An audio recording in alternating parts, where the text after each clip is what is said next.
So hi everyone, welcome back. This is Ashwin Jaiswal and हम लोग अपने आईएससी कॉमर्स क्लास 12 के चैप्टर नंबर 3 पर है and this is the second part. इसका मैंने पहले पार्ट में आपको बहुत डिटेल में जाकर के ओन फंड्स के बारे में समझाया था, where we discussed about equity, where we discussed about preference and we discussed about retained earning. Now in this particular part, this is the second and the final part of this chapter.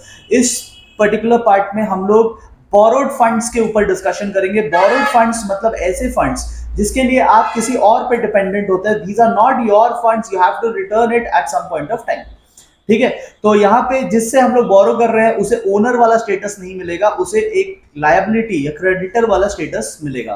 The person from whom we will borrow will be liability for our business. तो एक बार मैं आपको समझा देता हूँ, debenture बहुत important portion है। So debenture is just like shares. तो इसमें क्या होगा, इसमें there will be a person और इसके पास पैसे होंगे। ये अपना पैसा कंपनी को देने जाएगा। कंपनी बदले में एक सर्टिफिकेट इसे देगी। इस सर्टिफिकेट को हम लोग कहेंगे डिबेंचर सर्टिफिकेट। ठीक है, so there will be a certificate and this certificate will be known as debenture certificate. The person will be known as debenture holder. And बात यह है कि इस पर्सन ने अपना पैसा कंपनी को क्यों दिया। Why did he give his money to the company? The reason is कि जब आप पैसे कंपनी को देते हो तो बदले में कंपनी आपको रिवॉर्ड देती है in the form of interest. ठीक है, आपको जैसे बैंक से हम लोग अगर लोन लेते हैं तो we pay interest to the bank. Similarly company जब किसी डिबेंचर होल्डर से पैसे लेती है तो कंपनी बदले में इंटरेस्ट देती है। तो the person is interested in interest. ठीक है, okay, so basically it's a loan instrument. और अब हम लोग इसको डिटेल में एक एक करके पढ़ते हैं। ठीक है, मीनिंग आप पढ़ लीजिएगा, मीनिंग मैंने आपको समझा दिया है।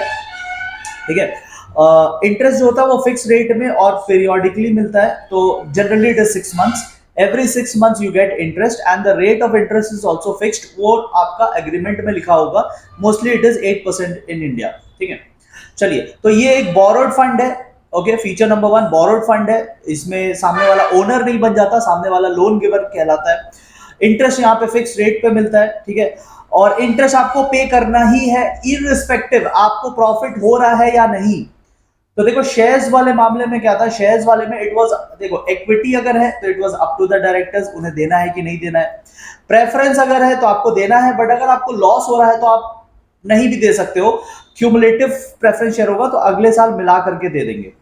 बट डिबेंचर्स के केस में you have to give money. आप ये नहीं बोल सकते कि आपके पास पैसे नहीं है, आपको अपने एसेट्स बेच करके पैसे देने पड़ेंगे। आपको कोई वोटिंग राइट नहीं मिलेगा। You are not an owner, you are just a liability for the company. You just giving loan to the company, you are not an owner, so you won't get any voting right. और इसमें हमेशा asset पे charge लगता है, मतलब हमें asset गिरवी रखना पड़ता है। अगर इस कंपनी को लोन चाहिए, the company needs to give some assets as a security and then only बदले में पैसे मिलते हैं। ठीक है, आइए हम लोग कुछ टाइप्स ऑफ डिबेंचर्स देख लेते हैं। सो सबसे पहला है नेकेड या मॉर्गेज्ड डिबेंचर। देखो सिंपल सी बात है, अगर एसेट कंपनी ने ऑफर किए हैं, कंपनी गिरवी दे रही है एसेट, तो हम उसे मॉर्गेज डिबेंचर कहेंगे। ठीक है, और अगर कंपनी ने कोई एसेट नहीं दिया है as a security, company just ऐसे ही पैसे उठा लिए, तो जो डिबेंचर होल्डर है, मार्केट टर्म है नेकेड, मार्केट में वो एक नेकेड पोजीशन में खड़ा है, मतलब उसके घर लुट सकती है। जिस दिन अगर कंपनी पैसे नहीं देगी ना तो वो कुछ भी नहीं कर पाएगा। It is a market term, बहुत कॉमनली यूज मार्केट टर्म है कि वो मार्केट में नेकेड पोजीशन लेके खड़ा है, मतलब the person is in a very dangerous situation. अगर कंपनी पैसे नहीं दे तो पैसे क्लेम भी नहीं कर पाएगा। ठीक है, he has to go to court. But जो मॉर्गेज वाले होते हैं ना, मॉर्गेज, वो देखो in case the company makes default, default मतलब कंपनी ने पैसे अगर नहीं दिए तो debenture holder can recover the dues from the mortgage property. मतलब जो एसेट आपने दिया था एग्रीमेंट के टाइम में, जो एसेट आपने गिरवी रखा था कंपनी ने, उस एसेट को बेच के पैसा रिकवर कर लेगा। ये कौन सा, मॉर्गेज डिबेंचर। लेकिन अगर मॉर्गेज नहीं है, नेकेड डिबेंचर है, तो फिर भैया आपके पास कोर्ट जाने के अलावा और कोई रास्ता नहीं है। You can merely sue the company, मतलब आप केस कर सकते हो, बट अदरवाइज आपके पास कोई एसेट वगैरह कुछ नहीं है। You have a naked position in the market. ठीक है, रीडीमेबल एंड इरीडीमेबल किसे कहते हैं। रीडीमेबल मतलब रिटर्नेबल, जो पैसे जिसके वापस हो जाएंगे। सो डिबेंचर्स एक फिक्स टाइम के बाद पैसे वापस हो जाते हैं, तो वैसे डिबेंचर्स को हम लोग रीडीमेबल कहते हैं। एंड अगर डिबेंचर्स के पैसे कभी भी वापस नहीं होंगे, लाइफ टाइम आपको इंटरेस्ट मिलता रहेगा, तो ऐसे डिबेंचर्स को हम लोग इरिडेमेबल डिबेंचर्स कहते हैं, ठीक है। Okay, then bearer debenture and registered debenture. देखो बेयरर डिबेंचर क्या होता है? बेयरर डिबेंचर होता है जिसके पास डिबेंचर्स होंगे, जिसके पास सर्टिफिकेट होंगे, that person is basically the debenture holder, ठीक है। जिसके पास, अगर मेरे पास सर्टिफिकेट है, तो I am going to get all the benefits of debentures, मुझे इंटरेस्ट मिलेगा, मेरे को सारे बेनिफिट्स मिलेंगे। बट अगर मैं वो सर्टिफिकेट आपको दे दूं तो आप बियरर बन जाओगे, फिर आपको इंटरेस्ट मिलेगा, आपको सर्टिफिकेट, आपको इंटरेस्ट मिलेगा, आपको बेनिफिट्स मिलेंगे। So whoever is the holder, bearer debenture मतलब होल्डर डिबेंचर, जिसने होल्ड कर रखा है उसी को फैसिलिटीज मिलेंगे। बट रजिस्टर्ड डिबेंचर क्या होता है? रजिस्टर्ड डिबेंचर मतलब जिसने होल्ड कर रखा नहीं, जिसके नाम पे रजिस्ट्रेशन हुआ है, जिसने एग्रीमेंट में साइन किया है, he is the real owner, he is going to get the interest and he is going to get all the benefits, ठीक है। सो बेयरर डिबेंचर में the holder gets all the benefit. Registered debenture में जिसका नाम पे registration हुआ है, hold कोई भी कर रहा हो सर्टिफिकेट, डज नॉट मैटर, जिसके नाम पे रजिस्ट्रेशन हुआ है, that person is going to get all the benefit, ठीक है। बेयरर डिबेंचर आप आराम से ट्रांसफर कर सकते हो, लाइक मेरे पास डिबेंचर सर्टिफिकेट है, मैं आपको दे सकता हूँ, इजीली ट्रांसफरेबल है। But registered debenture easily transferable नहीं है, आपको रजिस्ट्रेशन चेंज करवाना पड़ेगा, कंपनी के पास जाकर आपको अपना नाम हटा के दूसरे पर्सन का नाम डलवाना पड़ेगा। So it's slightly more technical, registered debenture. Convertible and non convertible, ऐसा हमने प्रेफरेंस वाले में भी पढ़ा था। अगर आपके पास ऑप्शन है इक्विटी शेयर्स में कन्वर्ट हो जाने का, तो you are convertible debenture, you are having a convertible debenture. But अगर आपके पास ऐसे कोई ऑप्शन नहीं है जिसमें आप इक्विटी में कन्वर्ट हो सकते हैं, तो फिर आपको नॉन कन्वर्टेबल डिबेंचर्स कहा जाएगा, ठीक है। राइट, ठीक है। All right, now we go on to the next portion and that is advantage, very important। और दोनों के हिसाब से हम लोग एडवांटेज पढ़ेंगे कि एक डिबेंचर होल्डर के हिसाब से क्या एडवांटेज है और कंपनी के व्यू पॉइंट से क्या एडवांटेज है। So we are going to read both, ठीक है। सबसे पहले डिबेंचर होल्डर्स के लिए क्या एडवांटेज है? It is appealing to the cautious investor, जिन लोगों को बड़ा मार्केट में गेम नहीं खेलना, those people who are expecting regular return, जिनको 8% का रिटर्न एवरी ईयर चाहिए, सिंपल गेम खेलना है, ज्यादा रिस्क नहीं लेना, ऐसे कॉशियस इन्वेस्टर्स के लिए it is quite appealing. Regular return मिलेगा because company has to pay you, अगर कंपनी को प्रॉफिट नहीं भी होता है, company still has to give you from its reserve. वो कंपनी का हेडेक कहाँ से लाके देंगे? अगर नहीं लाके देते तो एसेट बेच के पैसा ले लेंगे, बट हमें पैसा तो मिलेगा, रेगुलरली मिलता है, ठीक है। एंड सेफ्टी ऑफ इन्वेस्टमेंट रहता है क्योंकि हमने एसेट्स गिरवी रखवाए थे, so there is no risk, ठीक है। मोस्टली जो डिबेंचर्स होते हैं वो मॉर्गेज्ड होते हैं, so there is no risk at all, ठीक है। कंपनी के पॉइंट ऑफ व्यू से इकोनॉमिकल है, ठीक है, यहाँ पे कम खर्चे में कंपनी फंड्स रेज कर लेती है। प्रेफरेंस शेयर में क्या था ना, प्रेफरेंस शेयर भी थोड़ा थोड़ा डिबेंचर जैसा ही था, it was a share, it was not debenture, but थोड़ा थोड़ा क्या मैच करता था कि उसमें भी आपको सामने वाले को वोटिंग राइट वगैरह नहीं मिलते थे। बट प्रेफरेंस में एक पॉइंट था कि प्रेफरेंस में लीगल इश्यूज बहुत होते थे, उसमें लीगल खर्चा बहुत होता था। यहाँ पे legal cost is very less and therefore it is economical. Freedom of management है क्योंकि आप किसी को वोटिंग राइट नहीं दे रहे हो, तो the person is not getting voting right, you have full freedom to manage the company as per your wish. And trading on equity, देखो मैंने पहले भी आपको बताया है, जब भी आप बोरोड फंड से बिजनेस करते हैं उसे ट्रेडिंग ऑन इक्विटी कहते हैं, ठीक है। इट इज फाइनेंशियल स्मार्टनेस, इसको फाइनेंशियल स्मार्टनेस माना जाता है, किसी और का पैसा लेके आप प्रॉफिटेबली जब बिजनेस करते हैं, that's financial smartness, that is called trading on equity, ठीक है। आप अपना पैसा लगाए बिना दूसरे के पैसे लेकर प्रॉफिटेबली बिजनेस करके उसको पैसा वापस कर दिए और खुद भी प्रॉफिट कमा लिए, this is trading on equity, ठीक है। So using borrowed fund is trading on equity. तो जब आप डिवेंचर से पैसा ले रहे हो तो आप बोरो ही कर रहे हो, तो दैट्स ट्रेडिंग ऑन इक्विटी। तो इसका भी एडवांटेज आपको कंपनी को मिल जाता है, right, okay. Now let us see some disadvantages. So disadvantages पहले हम कंपनी के पॉइंट ऑफ व्यू से देखेंगे कि what are the major disadvantages जो कंपनी फेस करती है। सबसे पहली बात तो आपको पैसे परमानेंटली देते ही रहना है, देते ही रहना है, ठीक है, ईयर आफ्टर ईयर, चाहे आपको प्रॉफिट हो या ना हो। यहाँ पे देखो सब मैंने अंडरलाइन वगैरह कर दिया आपके लिए, सब कुछ बहुत अच्छे से ड्राफ्टेड है, कीवर्ड्स हाईलाइटेड है, ठीक है। आप अगर अपने सैंपल पेपर को देखोगे, काउंसिल ने जो आईएससी सैंपल पेपर रिलीज किया है, तो उसमें इस बार उन्होंने आंसर भी रिलीज किया, पहले आंसर नहीं रिलीज करते थे, इस बार आंसर भी रिलीज किया। आप आंसर देखोगे, ये मैं एग्जैक्टली उन लोगों ने जो आंसर जिस तरीके से दिया है अंडरलाइन करके और जिस तरीके से दिया है, एग्जैक्टली मेरे नोट्स उसी तरीके से बनाए हुए होते हैं, ठीक है। कोई आज के नहीं, मैं पिछले साल भी ऐसे ही बनाता था।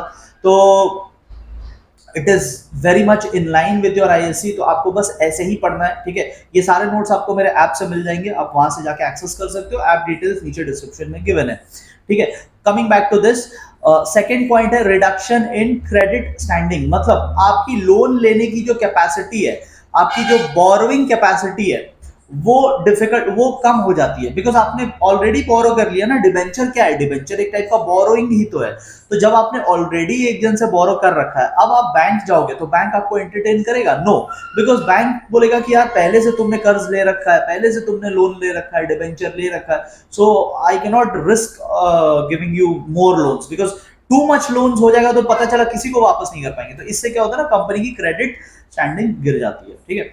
चार्ज ऑन एसेट, एसेट गिरवी चले जाते हैं, ठीक है। तो आप कुछ भी करना है तो पूछ पूछ के करो, बता बता के करो, ठीक है। जब भी आप एसेट में कुछ भी चेंजेस कर रहे हैं, you have to inform to the outsiders. तो अपने ही एसेट पे कोई भी काम करने से पहले आपको बताना पड़ेगा, क्योंकि वो एसेट गिरवी है, रखा हुआ है, ठीक है। रिडक्शन इन डिविडेंड, क्योंकि देखो कंपनी की जो टोटल प्रॉफिट होती है, तो प्रॉफिट में से पहले क्या माइनस हो जाता है? पहले माइनस हो जाएगा जो भी आपने डिबेंचर वालों को इंटरेस्ट देना है, ठीक है। तो लाइक छोटा एग्जांपल लेते हैं, अगर आपने 100 रुपए का प्रॉफिट कमाया है, तो पहले आपको माइनस करना पड़ेगा जो भी इंटरेस्ट आपको देना है, बचेगा 80। इस 80 में से फिर आप शेयर होल्डर्स को डिविडेंड दोगे। तो भले ही आपने कमाया है 100, बट आप 100 में से नहीं बंटवारा करेंगे, आप बंटवारा करेंगे 80 में से। तो डिविडेंड के लिए पैसे कम हो जाते हैं, क्योंकि डिबेंचर होल्डर्स लेकर चले जाते हैं ना। Okay, next we come to debenture holder के लिए क्या डिसएडवांटेज है। पहली बात तो कोई वोटिंग राइट नहीं मिल रहा है इनको। देखो भाई, पैसे भी ले रहे हैं और हमें कोई पावर भी नहीं दे रहा है, ठीक है। तो this is a bad thing. Next, high unit price, एक एक डिबेंचर का जो कॉस्ट होता है, ठीक है, buying one debenture is more costly then buying one share. Share सस्ते में मिलता है, इसका थोड़ा प्राइस ज्यादा होता है, ठीक है। And this is unattractive for those who want to earn a lot, ठीक है। जैसा कि मैंने बोला, इसमें आपको 8% मिलता है। अब जो लोग शेयर बाजार में काम करते हैं, उनको तो एनुअली 300-400% कमाने की आदत है, ठीक है। तो जो लोग शेयर मार्केट में काम करते हैं, उनको 300-400% वाली आदत है, वो कहाँ 8% में कहाँ सेटिस्फाइड होंगे। उनके लिए ये काफी ही अनअट्रैक्टिव इंस्ट्रूमेंट है, so they don't like it, ठीक है। So people who want to take risk, people who are financially very competent, they don't like debentures, because 8% में क्या मजा। ये उनके लिए ठीक है जो थोड़ा रिस्क कम लेते हैं, बट जो रिस्की वाले हैं, वो 300-400 खेलने वाले लोग 8% में क्या ही मानेंगे, ठीक है ना। So it becomes slightly inexpensive, sorry unattractive. And plus इसमें कोई प्राइस भी नहीं बढ़ता, कैपिटल एप्रिसिएशन भी नहीं होता। जो मैंने आपको बताया था, इक्विटी शेयर समय के साथ साथ उसके वैल्यू बढ़ते हैं। आप कोई भी शेयर उठाकर देखोगे शेयर बाजार का, जैसे रिलायंस, रिलायंस का आप 10 ईयर्स पहले का प्राइस देखना और आज का प्राइस देखना, तो आप देखोगे कि रेगुलरली प्राइस बढ़ता है। तो इन्वेस्टर को अच्छा लगता है कि उसका खरीदा हुआ चीज का वैल्यू बढ़ रहा है। बट डिबेंचर में ऐसा कुछ नहीं होता, डिबेंचर में आपका कोई प्राइसिंग नहीं बढ़ता, तो it does not appreciates, so it is unattractive for people who usually trade in the shares, ठीक है। All right, we come to the next part and that is loan from commercial bank. Very simple portion, और इसके बारे में थोड़ा बहुत आप लोग अपने इकोनॉमिक्स में भी पढ़ोगे, ठीक है। So loan from commercial bank, commercial bank क्या होता है? आरबीआई को छोड़ के बाकी जितने भी बैंक्स हैं अपने देश में, वो कमर्शियल बैंक्स हैं। Commercial banks are doing banking business in this country. They are, मतलब कमर्शियल बैंक्स जो होते हैं, ये प्रॉफिट ओरिएंटेड बैंक्स होते हैं, मतलब ये प्रॉफिट कमाने के लिए काम करते हैं। प्रॉफिट हो या ना हो, that's a different thing, but they run after profit. इनसे हमें शॉर्ट टर्म लोन्स मिलेगा, ठीक है। तो शॉर्ट टर्म हम लोग इनसे लोन लेते हैं, और लोन जो होता है वो किसी सिक्योरिटी के अगेंस्ट होता है, मतलब अगेन हमें एसेट वगैरह कुछ देना पड़ेगा, गिरवी रखना पड़ेगा। एंड फिक्स रेट से we have to pay interest, just like debenture, just like debenture. देखो ना, वर्ड छोड़ के बाकी सारे टर्म्स एंड कंडीशन तो सेम है, बट डिबेंचर लॉन्ग टर्म था, ठीक है, ये शॉर्ट टर्म है, याद रखना। डिबेंचर जो था वो लॉन्ग टर्म होता है, ये शॉर्ट टर्म। शॉर्ट टर्म यानी कि 12 मंथ से कम, 1 ईयर से कम, उसे शॉर्ट टर्म कहते हैं। तो देखो, एक तरीके से देखोगे, पूरा पूरा डिबेंचर ही है, नेचर वाइज पूरा पूरा डिबेंचर है, ठीक है। नेचर वाइज देखो, उसमें भी फिक्स्ड इंटरेस्ट, इसमें भी फिक्स्ड इंटरेस्ट, उसमें भी security you have to give as loan, इसमें भी security you have to give, sorry asset you have to give as security. So आपको जो जो पॉइंट्स वहां थे, वो सब पॉइंट यहाँ पे भी है, ठीक है। तो it is also a loan, debenture was also a loan, but debenture was long term, this is short term. और डिबेंचर हम लोग किसी से भी ले सकते हैं, हम लोग पब्लिक से ले सकते हैं, कंपनी से ले सकते हैं, बट लोन्स ये वाला जो है, ये हमें बैंक से ही लेना पड़ेगा, कमर्शियल बैंक से ही लेना पड़ेगा। तो some advantage and disadvantage discuss कर लेते हैं एक बार। सबसे पहली बात, आपको जो है स्पेसिफाइड पीरियड के लिए लोन मिल जाएगा, like you need money for 5 month 6 months, तो आपको उतने पीरियड के लिए मिल जाएगा। सो टेलर मेड है, आपको 6 मंथ्स के लिए चाहिए 6 मंथ्स के लिए ले लो, 3 मंथ्स के लिए चाहिए 3 मंथ्स के लिए ले लो, 8 मंथ्स के लिए चाहिए 8 मंथ्स के लिए ले लो। सो जैसा आपको चाहिए उस हिसाब से आप बैंक में जाके बैंक मैनेजर के साथ बात कर सकते हैं और आपका लोन प्रोसेस हो जाएगा। तो जैसा पीरियड के लिए जरूरत वैसे पीरियड के लिए आपको मिल जाता है, ठीक है। नेक्स्ट है कि benefit of trading on equities there, मतलब किसी और का पैसा लेकर आप पैसे कमा के उनको वापस कर दो और अपना प्रॉफिट रख लो। So this is financial smartness, ऐसा हमने वहां पे भी बात किया था डिवेंचर में भी। So using someone else's fund, using borrowed money to do profitable business, this is trading on equity, ठीक है। और एक और बात है कि हाँ, एक रेप्यूटेड बैंक के साथ आपका रिलेशन बन जाता है। So when you take loan, तो लोन जो है ना ये 1 डे में नहीं मिलता है, it is a several months process, ठीक है। 1-2 महीने लग जाते हैं और उसके बाद फिर रेगुलरली आप इंटरेस्ट पे करते हैं, फिर फाइनली आपका सेटलमेंट होता है। तो इसमें क्या होता है कि बैंक के साथ इतना बार आपका आना जाना हो जाता है कि एक अच्छा टर्म्स एंड रिलेशन बन जाता है। सो इन फ्यूचर में who knows, you may require some help from the bank, तो बैंक जानती है आपको, बैंक का प्रायर एक्सपीरियंस है, तो bank can help you out in future situations, ठीक है। तो एक अच्छा रिलेशन अच्छे बैंक के साथ होना is very good for a business. Disadvantage क्या है, सबसे पहले तो भाई हमारे एसेट्स गिरवी रखा जाता है, तो अब क्या है, उस एसेट को यूज करने के लिए आपको बैंक को बताना पड़ेगा, उस एसेट में कुछ भी चेंज करने के लिए आपको बैंक को बताना पड़ेगा, उस एसेट को रिप्लेस कर रहे हो तो मतलब अपने ही एसेट को यूज करने के लिए आपको बार बार दूसरों को इन्फॉर्म करना पड़ेगा। इट इज वेरी हर्टफुल, मतलब बहुत ज्यादा दुख होता है कि अपनी ही चीज को यूज करने के लिए किसी और को बताना पड़ता है, ठीक है। टाइम कंज्यूमिंग फॉर्मेलिटीज होते हैं, as I told you, loan 1 day का खेल नहीं है भाई। आपको मतलब I have seen this, I personally seen this, business finance के लिए इट टेक्स 2 to 3 months, पूरा प्रोसेस में 2 to 3 months, बहुत कुछ चेक करते हैं, बहुत सारी फॉर्मेलिटीज, बहुत सारे फॉर्म्स, बहुत सारा documents, lot of things, lot of meetings, lot of bargaining, और ये सब बहुत कुछ होता है। 2-3 महीने आराम से लगते हैं, ठीक है। तो बहुत टाइम कंज्यूमिंग है, मतलब बाय द टाइम आपका अपॉर्चुनिटी निकल जाएगा, इतना लंबा टाइम लगा देते हैं। And you have to pay interest, interest जो है वो आपको पे करना ही पड़ेगा, even if you are not earning good profit, even if you are at loss, तब भी आपको पे करना पड़ेगा। तो ये कुछ डिसएडवांटेज है, ठीक है। तो आई होप आपको ये टॉपिक भी समझ में आ गया। Okay, next very very important topic, बहुत सारे बच्चों को ये समझ में नहीं आता है, बट मैं आपको बोल रहा हूँ, अगर 5 मिनट आपने मुझे दे दिया, अपना नेक्स्ट 5 मिनट्स आपने मुझे दे दिया, ठीक है, सो आपको ये टॉपिक बहुत अच्छे से समझ में आएगा। जस्ट गिव मी 5 मिनट्स, ठीक है। सबसे पहली बात, फाइनेंशियल इंस्टीट्यूशन क्या होता है, ये गवर्नमेंट ऑफ इंडिया ने सेटअप किया है, ऐसा मतलब जो जो मैंने यहाँ नोट में लिख के दिया है ना, जो अंडरलाइन और बोल्ड करके दिया, बस आपको इतना ही करना है, ठीक है। ठीक है, प्लीज एक्सेस दीज नोट्स, आप जाइए मेरे ऐप पे एंड आप वहां पर कॉमर्स का एक कोर्स आपको मिल जाएगा स्टोर सेक्शन में, you can access that course, वो आपके एग्जाम तक उसकी वैलिडिटी रहेगी, एंड आप इन नोट्स को, सिर्फ इन्हीं नोट्स को पढ़ के जाओ, आपको और कुछ करने की जरूरत नहीं है, ठीक है। 5 मिनट मुझे ध्यान से दो, आपको ये टॉपिक मैं अभी समझा देता हूँ। फाइनेंशियल इंस्टीट्यूशंस भी लोन देने वाला ही काम करते हैं, ठीक है, बट ये गवर्नमेंट ऑफ इंडिया ने सेटअप किया है। इसका कुछ एग्जांपल्स आप यहाँ से पढ़ सकते हो, ठीक है। मेरे को सबसे अच्छा ये लगता है आईडीबीआई, ठीक है, आप कोई भी एग्जांपल पढ़ सकते हैं यहाँ पे, ठीक है।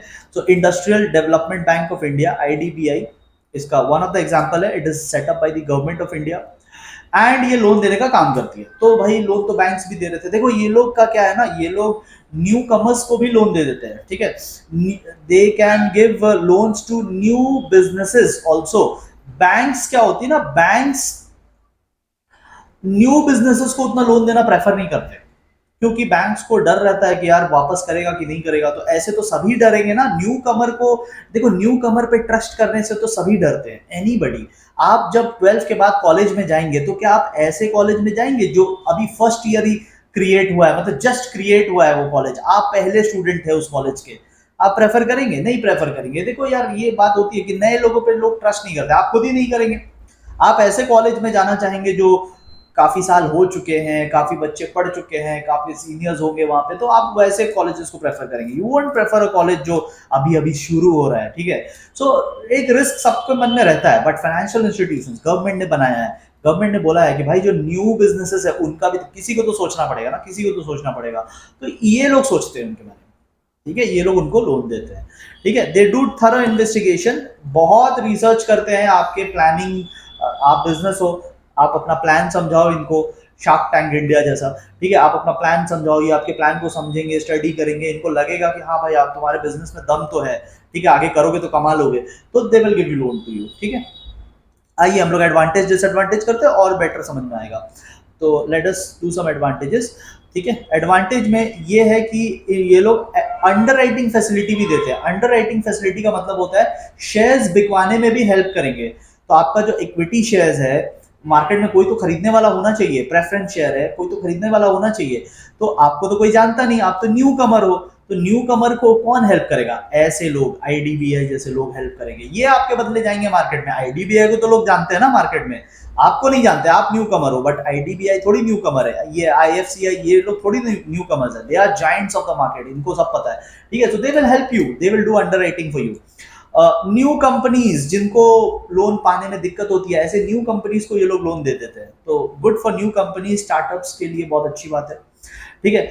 थॉरो इन्वेस्टिगेशन करते हैं, बहुत ज्यादा स्टडी करते हैं, आप रिसर्च करते हैं आपके प्लान्स के ऊपर, आपके बिजनेस प्लान्स के ऊपर, and then only they give the loan. तो इनसे अगर लोन मिल गया ना, तो आपकी क्रेडिट वर्दीनेस बढ़ जाती है, क्योंकि ये किसी ऐरे गैरे को लोन नहीं देते, ये थॉरो स्टडी के बाद लोन देते। तो अगर इन्होंने आपको अप्रूव कर दिया, इन्होंने आपका प्लान अप्रूव कर दिया, मतलब भाई आप में कुछ दम की बात तो है, ठीक है। उसके बाद loans and guarantee for foreign currency and deferred payments भी देते हैं। मतलब जब फॉरेन पेमेंट्स करना पड़ता है ना, तो फॉरेन पेमेंट्स मतलब जब हम लोग फॉरेन कंट्री में पेमेंट करते हैं, तो there is something called guarantee, ठीक है। एक गारंटी गिवर होना चाहिए, क्योंकि देखो फॉरेन पेमेंट्स ना इमीडिएटली नहीं होता, उसमें भी सेवरल मंथ्स का टाइम लग जाता है, 2-3 महीने का टाइम लग जाता है। तो वो जो अमेरिकन बंदा है वो हम पे क्यों ट्रस्ट करे कि हम लोग पेमेंट पेमेंट कर देंगे? सो अमेरिकन बंदा वो हम पे ट्रस्ट करेगा नहीं, तो बट आईडीबीआई पे तो करेगा। IDBI is not a random person ना, तो आईडीबीआई हमारे बदले उसको गारंटी दे देगा कि अरे ये पेमेंट कर देगा आपको, आप शांत से बैठो। आईडीबीआई पेपर में लिख के गारंटी देता है दैट ये बंदा पेमेंट कर देगा, तो वो अमेरिकन बंदा फिर शांत हो जाता है कि हाँ नहीं नहीं, इंडियन गवर्नमेंट का बनाया हुआ आईडीबीआई की तरफ से लेटर आया है, ठीक है। सो ये लोग हमें गारंटी का भी सेवा देते हैं। देन रेट ऑफ इंटरेस्ट जो होता है इनका काफी इकोनॉमिकल होता है, तो न्यू बिजनेसेस के लिए तो यही चाहिए ना, new business high rate of interest पे कर नहीं पाएंगे, तो ये लोग काफी इकोनॉमिकल पेमेंट करवाते हैं। बट क्या ओनली गुड गुड थिंग्स है? नो, डिसएडवांटेजेस भी है। क्या डिसएडवांटेज है? पहली बात तो बहुत ज्यादा फॉर्मेलिटीज, बहुत ज्यादा डॉक्यूमेंटेशन, यार इनको डॉक्यूमेंट दे देकर दिमाग खराब हो जाता है। 3-4 महीने के बाद अगर प्लान सक्सेसफुल ना रहा तो ये हमें डिक्लाइन भी कर देंगे। So too much paper work, too much documentation, ये एक डिसएडवांटेज है। दूसरा, बहुत सारे डिजर्विंग बिजनेस कंसर्न्स, मतलब बिजनेस, बहुत सारे डिजर्विंग बिजनेस फेल हो जाते हैं इनके कंडीशंस को अप्लाई करते करते, इनके कंडीशंस को मानते मानते, ठीक है। इनका इतना टर्म्स एंड कंडीशन, इतनी फॉर्मेलिटीज होती है कि काफी अच्छे अच्छे बिजनेस की भी हवा निकल जाती है, ठीक है। एंड कभी कभी ये आपके ऑटोनॉमी को भी चैलेंज कर देते हैं, मतलब आपकी फ्रीडम को भी हो सकता है ये अफेक्ट कर दे। ये बोलेंगे कि ठीक है हम आपको लोन देंगे, बट हमारा एक बंदा आपके डायरेक्टर बनकर बैठेगा। कंपनी में कितने डायरेक्टर्स अलाउड है? 15। तो ये बोलेंगे कि देखो भाई आपका 15 डायरेक्टर्स है ना, 15 में से एक हमारा बंदा बैठेगा, हम आपको लोन दे रहे हैं, हम आपको पैसे दे रहे हैं, बट आप पैसे कैसे भी यूज कर सकते हो, इसीलिए हम लोग एक बंदा बैठा के रखेंगे अपना। तो सोचो अब यार, ये तो वो बात होगी ना कि तुम पैसे दे रहे हो, फिर मेरे घर में भी एक जन बैठा के चले गए तुम, ठीक है, तो एक फ्रीडम कम हो जाता है ना। अब हमें पता है कि एक आउटसाइडर भी बैठा हुआ है हमारे साथ, है ना, तो ये कर सकते हैं। They can see that if they give money to you, then they will, they can take share of your freedom, ठीक है, वो अपना एक बंदा बैठा देंगे, ठीक है। आई होप आपको ये समझ में आ गया, राइट। अब पब्लिक डिपॉजिट समझते हैं। बिफोर अंडरस्टैंडिंग दिस आपको कुछ बात समझना चाहिए। सबसे पहली बात, पब्लिक मतलब हम लोग क्या करते हैं? We put our money in the bank, ठीक है। तो हम लोग पैसे बैंक में डिपॉजिट करते हैं, बदले में बैंक हमें इंटरेस्ट पेमेंट करती है, ठीक है। So we put money in the bank and बदले में वी गेट इंटरेस्ट। तो आप कुछ पैसे बैंक में डिपॉजिट करोगे, बदले में आपको इंटरेस्ट मिलेगा। नॉर्मली इंडिया में 3% ऐसा कुछ मिलता है, ठीक है, कहीं पे 2% भी मिलता है, कहीं पे 4% भी मिलता है, रफली इट इज 3%। अब बैंक्स क्या करती है? बैंक्स इसी पैसे को लोन में दे देती है, किसी कंपनी को, एंड बदले में बैंक्स क्या करते हैं, बैंक अच्छा खासा 13%, 14%, 15% तक चार्ज कर लेती है एज इंटरेस्ट। ठीक है। सो अगर आप यहाँ पे सिस्टम को समझेंगे तो आपको ये समझ में आएगा कि बैंक्स हमसे पैसा ले रही है 3% पे, और वही पैसा फिर कंपनीज को दे रही है और 13% कमा ले रही है। तो आप समझ रहे हो बैंक बीच में आकर कितना ज्यादा प्रॉफिट कमा रहे हैं। तो अब हम लोग क्या कर रहे हैं, एक शॉर्टकट तरीका निकाल रहे हैं। आपको समझ में आ ही गया होगा, अगर कॉमर्स वाले माइंडसेट है आपका, आपको समझ में आ गया होगा कि हम लोग क्या करने जा रहे हैं। हम लोग बीच से बैंक को ही हटा देंगे। ठीक है, बीच से बैंक को ही हटा देंगे। ठीक है, एंड हम लोग क्या करेंगे, हम लोग, एक सेकेंड, या, so what we will do is, will directly give our money to the company, and company will directly pay to us, let's say 7%। अब ये 7% का क्या इंपॉर्टेंस है, देखिए 7% का क्या इंपॉर्टेंस है। So earlier how much we were earning, earlier case में, इससे पहले वाले केस में हम लोग कितना कमा रहे थे एज अ पब्लिक, हम लोग कमा रहे थे 3%। है ना, बैंक हमें 3% दे रही थी, बट कंपनी हमें 7% दे रही, so we are earning more. और कंपनी बैंक को पिछले केस में कितना दे रही थी, कंपनी वाज गिविंग 13%, तो कंपनी का 13% का खर्चा हो रहा था, जबकि कंपनी का अब 7% विच इज लेस। तो कंपनी को भी कम पड़ रहा है और हमारा भी पेट ज्यादा भर रहा है, तो बीच से बैंक को हटा देने से ये फायदा हो रहा है। सो this is basically public deposit, taking deposit from the public. ठीक है, आई होप आपको समझ में आ गया। तो अगर कॉन्सेप्ट समझ में आ गया तो एडवांटेज डिसएडवांटेज आप कोई भी 3-4 करके याद कर सकते हैं, ऐसा मैं आपको समझा देता हूँ एक बार। बेसिकली एडवांटेजेस में इकोनॉमिकल आ जाएगा। ठीक है, क्योंकि इंटरेस्ट जो होगा डिपॉजिटर को वो लेसर देना पड़ेगा, हमें लोअर इंटरेस्ट देना पड़ेगा पब्लिक डिपॉजिट में, कंपनी के पॉइंट ऑफ व्यू से। कंपनी हैज टू गिव, जहां पे कंपनी 13% दे रही थी, इस 13% की जगह कंपनी अब ओनली 7% दे रही है, so it is giving lower rate of interest now. Process simple है, बैंक्स की उतनी लीगल फॉर्मेलिटी से आप बच जाते हैं। ट्रेडिंग और इक्विटी का बेनिफिट है यहाँ, as I told you again and again, trading और इक्विटी मतलब किसी और के पैसे को लेकर बिजनेस करना। तो जब आप पब्लिक के पैसे से बिजनेस करते हो तो दैट्स ट्रेडिंग और equity. This is financial smartness. आपने बिना अपना पैसा लगाए पैसे कमा लिए, ठीक है, उसको भी दे दिया वापस, खुद का भी पैसा आ गया without even risking your own money. No charge on asset, कोई एसेट वगैरह कुछ यहाँ पे गिरवी रखने की जरूरत नहीं। तो this is just like shares, shares में भी कोई एसेट गिरवी रखने की जरूरत नहीं होती थी, तो it's a benefit. And flexible है, आपको जब नहीं चाहिए पैसे आप वापस कर दो। ठीक है, you can, the deposit can be repaid when it is not required. तो दिस इज कॉल्ड फ्लेक्सिबिलिटी। ठीक है, एंड ये हमारा प्रेफरेंस शेयर में भी था। ठीक है, फ्लेक्सिबिलिटी वाला पॉइंट प्रेफरेंस शेयर में भी था, जब आपको नहीं जरूरत है तो वापस कर दीजिए। ठीक है, so these advantages are here also. एक लास्ट पॉइंट है तो डिस्कस कर लेते हैं, नो इंटरफेरेंस। मतलब पैसे जो दे रहे हैं उन्हें कोई वोटिंग राइट नहीं मिलती, तो they don't interfere in your management. Disadvantage है, अनरिलायबल है। पब्लिक से पैसा लेना ऑल टाइम, देखो फाइनेंशियल इंस्टीट्यूशन से पैसा हर समय मिल सकता है, बट पब्लिक क्या ना, पब्लिक टफ टाइम में पैसे नहीं देती। जैसे कोविड का टाइम हो गया, इकोनॉमिक स्लोडाउन का टाइम हो गया, so when the situations are not good तो पब्लिक पैसे नहीं देती। रिस्क टू द इन्वेस्टर, क्योंकि यहाँ पे आपने कोई एसेट तो गिरवी रखा नहीं, you don't get anything as security. So कल को ऐसे डूब गए तो, सो जैसे नेकेड डिबेंचर था ना, this is just like naked debenture, you don't get any asset as security. मतलब loan giver does not get anything as security, so आपके पैसे पूरे रिस्क पे है। ठीक है, not available to new concerns, जो नए बिजनेसेस है उनको तो कोई जानता नहीं, तो मार्केट में पैसे देगा कौन। तो जो न्यू कंसर्न्स है उन्हें कहाँ जाना चाहिए, फाइनेंशियल इंस्टीट्यूशंस, आईडीबीआई जैसे लोगों के पास। Restricts the growth in the capital market, because पैसे जो है वो, मतलब कैपिटल मार्केट यानी शेयर मार्केट। ठीक है, अब पब्लिक अगर सारा पैसा यहाँ दे देगी तो शेयर बाजार में क्या जाएगा फिर। ठीक है, सो पैसे जो है वो शेयर मार्केट में नहीं जाते। 3-4 पॉइंट करके कर लेना, I think that's enough. Okay, now we are coming to the last stage of this chapter. I hope आपको चैप्टर समझ में आ रहा है। ठीक है, आप कमेंट में प्लीज बताते रहना, ठीक है, कि आपको कितना समझ में आ रहा है वो बताना। ठीक है, चलो, इसको हम लोग मर्केंटाइल क्रेडिट के नाम से भी जानते हैं। Trade credit is basically when one business, ठीक है, one business gives loan to another. ठीक है, ये आपको मिलता है incidental to trade. Incidental to trade करते करते एक्स्ट्रा फैसिलिटी ये मिलती है आपको कि आपको एक्स्ट्रा टाइम, जैसे कि चलो मैं एक एग्जांपल से समझा देता हूँ, बेटर समझ में आएगा। Suppose there is business A and there is business B. Now A ने बी से परचेज किया, so A purchased raw material of ₹1,00,000, ठीक है। तो ए को पैसे दे देने चाहिए, है ना।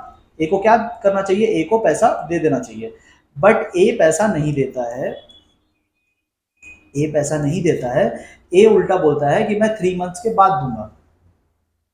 समझ लो, ए को पैसे दे देने चाहिए, बट ए बोलता है कि मैं 3 मंथ्स के बाद दूंगा। ये जो है ना, ये पैसे आई गिव आफ्टर 3 मंथ्स। तो ये पैसे किसके होने चाहिए थे, 1,00,000 रुपीज। ये 1,00,000 rupees it should have gone to be by now. B should be the owner of these 3 lakhs। But क्या पैसे बी के पास आए, no, because A did not pay. A बोलता है कि मैं 3 मंथ्स के बाद दूंगा। तो बी का ही तो पैसा ए रखा हुआ है। जब आपने बी से परचेज कर लिया, when you purchase the raw material, तो मनी किसके पास होना चाहिए था, बी के पास। But is it with B, no. A is saying I will give after 3 months, ठीक है। इट कैन बी मतलब 15 डेज से लेके 3 मंथ्स हो सकता है, कोई भी टाइम पीरियड। तो बेसिकली बी का पैसा ए के पास है, ए उसे रखा हुआ है 3 मंथ्स तक। सो एक तरीके से बी का ही तो पैसा लेके रखे हो, because B deserves that money and you have taken it, you are not giving it right now. So 3 months के लिए आप टाइम मांग रहे हो, तो that is basically trade credit. B बोलता है चल ठीक है, 3 मंथ्स के बाद मुझे दे देना, ठीक है। इट्स अप टू 3 मंथ्स, मतलब it can be 15 days, 1 month, 2 months, 3 months, कितना भी हो सकता है, ठीक है। सो दिस इज ट्रेड क्रेडिट। जब आपका अच्छा बिजनेस रिलेशन होता है तो उनके साथ आप ये ट्रेड डिस्कशन कर सकते हैं, ठीक है। So it is a short term finance, because 1 साल से कम का है, तो शॉर्ट टर्म फाइनेंस है। नो लीगल फॉर्मेलिटीज, उतना कुछ, थोड़ा बहुत सिग्नेचर वगैरह चलेगा, बैंक्स जितना प्रोसीजर नहीं है, ठीक है। नो इंटरेस्ट इज पेएबल, ठीक है। इंटरेस्ट वगैरह नहीं होता है, लेकिन बी जो है वो क्या करेगा, वो हायर प्राइस चार्ज करेगा। बी जो है ना, अपने मटेरियल का, हो सकता था उसका ये मटेरियल 85,000 का है, बट बिकॉज ए 3 महीने का टाइम मांग रहा है, तो बी बोलता है चलो फिर मैं 85,000 का नहीं दूंगा, मैं 1 लाख का दूंगा, क्योंकि तुम मेरा पैसा रख रहे हो, मेरे को लॉस होगा, ठीक है। You are keeping my money, so I sell slightly costly, ठीक है। सो ऐसे तो इंटरेस्ट वगैरह नहीं लगेगा, बिकॉज दोस्ती यारी है, मतलब बिजनेस रिलेशन है, बट हाँ पूरा लॉस तो नहीं कराएंगे, so will sell it at higher price, ठीक है। तो ये एक डिसएडवांटेज हो जाता है। Trade credit is more economical than the bank, ठीक है। बैंक से आपको सस्ते में मिल जाता है। एंड यहाँ पे again no charge is created on any asset, आपको कोई एसेट गिरवी रखने की जरूरत नहीं है। डिसएडवांटेज में सप्लायर को बैड डेट हो सकता है, बी को हो सकता है ए कभी पैसे देने आए ही ना, तो वो एक रिस्क है। बी को फिर ज्यादा वर्किंग कैपिटल लगेगा। वर्किंग कैपिटल हमने चैप्टर 2 में डिस्कस किया था, डे टू डे चलाने के लिए जो पैसे चाहिए होते हैं। तो अगर ए बी का पैसा लेकर बैठा हुआ है, तो बी अपना डेली एक्सपेंसेस कैसे करेगा, उसको वर्किंग कैपिटल फिर ज्यादा लगेगा। And the buyer loses cash discount. 85,000 की जगह 1 लाख में माल खरीदा, है ना। सो कोई डिस्काउंट वगैरह कुछ नहीं, उल्टा हायर प्राइसेस लगे, right. Okay, next we come to installment credit. बहुत सिंपल सा चीज है इंस्टॉलमेंट क्रेडिट।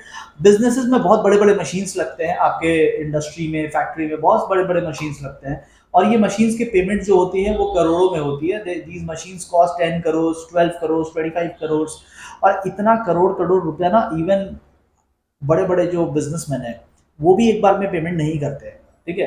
पेमेंट जो होती है वो इंस्टॉलमेंट में होती है। इंस्टॉलमेंट का मतलब होता है कि आप एक डाउन पेमेंट कर दो, ठीक है। द बायर हैज टू पे part of the price of the asset at the time of delivery, इसको हम लोग डाउन पेमेंट बोलते हैं। तो लाइक 25 करोड़ का अगर एसेट है, 25 करोड़ का अगर मशीन है, 25 करोड़ का मशीन है, तो मे बी आपको 5 करोड़ डाउन पेमेंट करना पड़ेगा, मतलब ऑन स्पॉट पेमेंट करना पड़ेगा। रिमेनिंग जो 20 करोड़ है उसे आप पार्ट पार्ट इंस्टॉलमेंट में, बैलेंस जो है वो इंस्टॉलमेंट में आप पे कर सकते हो। It depends on the agreement between you and the seller, ठीक है। ओके, एक हायर परचेज की भी बात हो रही है यहाँ पे। हायर परचेज क्या होता है? हायर परचेज बेसिकली होता है, देखो हायर करने का मतलब होता है रेंट, और परचेज करने का मतलब होता है खरीद लेना। ये क्या होता है ना, देखो कभी कभी हम लोग हायर परचेज में मशीन ले आते हैं, so we bought a machine, ठीक है, बट हमने पेमेंट अभी पूरा नहीं किया, पेमेंट वही इंस्टॉलमेंट में ही कर रहे हैं। So right now that machine is in our factory, hire purchase में the machine is in our factory but it is not our machine right now. We have to make the monthly payment, installment हमें पे करते रहना पड़ेगा. The moment we make the final payment तो फिर हम उस मशीन के ओनर बन जाते हैं, अदरवाइज वो सिर्फ हमारे फैक्ट्री में है. If we default on the payment, the machine will be taken away from us. ठीक है, आई होप आपको ये भी समझ में आ गया. नेक्स्ट इंपॉर्टेंट कॉन्सेप्ट देखो, मैं छोटा छोटा पहले करा देता हूँ, फैक्टरिंग में आपको लास्ट में समझाऊंगा. Customer advances. कस्टमर एडवांसेस ये होता है कि जैसे कार खरीदना है, ठीक है, कार वाली कंपनी क्या करती है, न्यू मॉडल लॉन्च हो रहा है और न्यू मॉडल लॉन्च होने से पहले वो एडवांस बुकिंग करवा लेते हैं कि जिसको जिसको ये कार चाहिए तो आप एडवांस में पैसे दे दीजिए, जब कार की डेट आ जाएगी तो कार आपको तब मिलेगा. सो this is also a type of borrowing, जहां पे आप कस्टमर से पैसे पहले ही ले लेते हो. अभी कार मार्केट में आई भी नहीं है बट आप कार के पैसे पहले से ले रहे हो, प्री बुकिंग करवा ले रहे हो. फ्लैट्स के केस में ऐसा होता है, जो बिल्डर्स लोग होते हैं वो फ्लैट्स पहले ही बेच देते हैं, बनाते बाद में पहले ही पैसे ले लेते हैं. तो एडवांसेस इसे कहते हैं, ठीक है, जहां आप कस्टमर से पहले एडवांस ले लेते हैं और प्रोडक्ट बाद में डिलीवरी करते हैं. तो इससे this is also a type of loan, because आपने तो अभी कुछ किया नहीं है बट आपने कस्टमर का पैसा ले रखा है. तो this is also type of borrowing और बदले में आप रिटर्न में फिर प्रोडक्ट देते हो. ठीक है, तो ये सब बहुत सारे ऐसे प्रोडक्ट के केस में होता है जहाँ वेटिंग पीरियड होता है. ठीक है, automobiles are one of the examples. Inter corporate deposit. Inter corporate deposit, corporate मतलब कंपनी, इंटर मतलब one another. So inter corporate deposits are one company giving loans to another company. जिनका अच्छा terms and relation होता है जिन companies का, वो आपस में ही एक दूसरे को लोन दे देती है.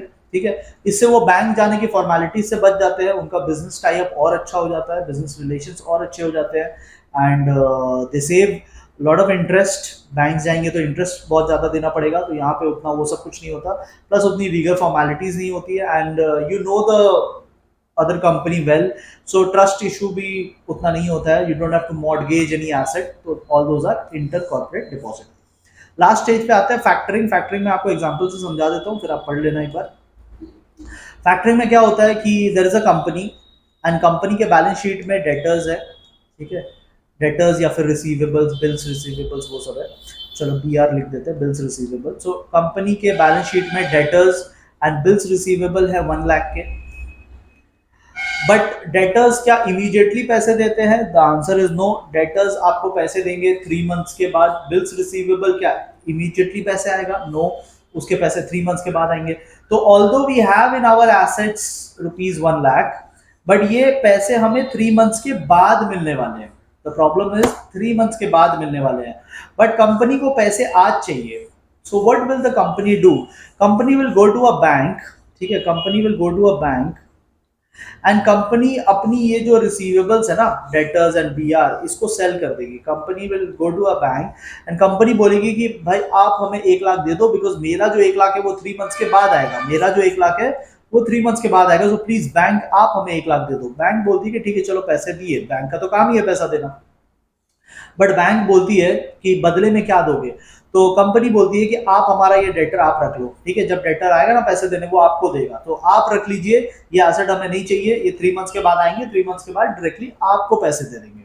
सो ऐसे अरेंजमेंट्स को हम लोग बोलते हैं फैक्टरिंग. ठीक है, इसको एक और नाम से बोला जाता है अकाउंट रिसीवेबल फाइनेंसिंग. तो अकाउंट रिसीवेबल मतलब जो आप पाने वाले हैं, और फाइनेंसिंग मतलब पैसा.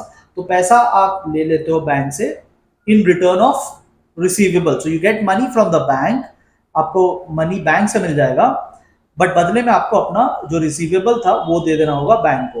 बैंक क्या आपको पूरा 1 लाख देगी? The answer is no. Bank अच्छा खासा कमीशन काट के हो सकता है आपको 60,000 ही देगी, बट वो 1 लाख का पूरा आपका रिसीवेबल लेके चले जाएंगे. क्योंकि इस रिसीवेबल में देखो एक बहुत बड़ा केस हो सकता है बैड डेट का.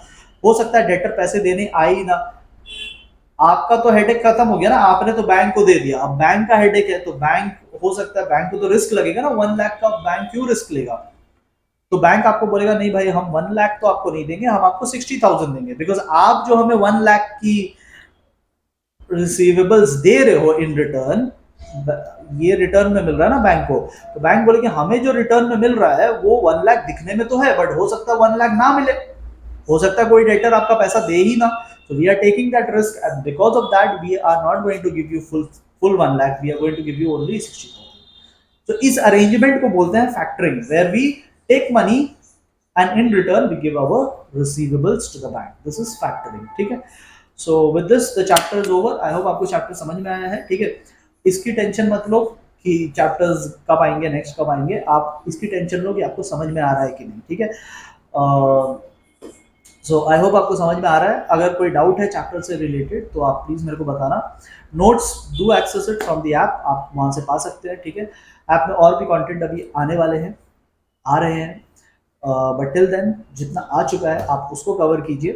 And very soon will meet with chapter number 4. हमारा अगला वीडियो जो होगा वो क्लास 12 के इकोनॉमिक्स का होगा, और उसके बाद फिर हम लोग chapter number 4 of ISC commerce class 12 पे चलेंगे. ठीक है. Thank you so much everyone.